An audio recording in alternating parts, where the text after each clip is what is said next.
தென் திருவண்ணாமலை என அழைக்கப்படும் பரமசிவன் மலை கோவிலில் கார்த்திகை தீபம் ஏற்றப்பட்டது.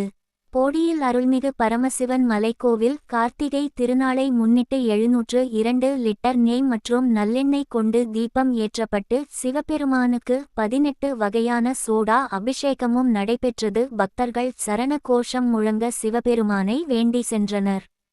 போடி சிங்காரவேலன் பழனி பாதயாத்திரை குழு சார்பில் ஒவ்வொரு ஆண்டும் கார்த்திகை தீபத் திருநாள் சிறப்பாக கொண்டாடப்பட்டு வருகிறது. இந்நிலையில் 1944ஆம் ஆண்டு கட்டப்பட்டு 1947ஆம் ஆண்டு குடமுழுக்கு நடத்தப்பட்ட அருள்மிகு ஸ்ரீ பரமசிவன் மலைக்கோயில் ஒவ்வொரு ஆண்டும் கார்த்திகை திருநாள் ஜமீன்தார் வடமலை ராஜபாண்டியன் தலைமையில் நடைபெற்று வருகின்றன. இவ்வாண்டு கார்த்தி தைதிருநாளை முன்னிட்டு மலை உச்சியில் அமைந்துள்ள அருள்மிகு பரமசிவன் மலை கோவிலில் 115 கிலோ எடை கொண்ட திரியினால் குப்பரையில் ஏற்றப்பட்டு 702 லிட்டர் நெய் மற்றும் நல்லெண்ணெய் கொண்டு தீபம் ஏற்றப்பட்டன.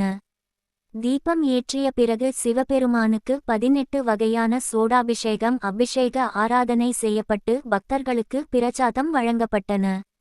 அரோகரா கோஷம் முழங்க பக்தர்கள் தீப தரிசனம் பெற்று சிவபெருமானை வழிபட்டு மலை உச்சியில் கொப்பரையில் ஏற்றப்பட்ட தீபத்தை வழிபட்டு சென்றனர்.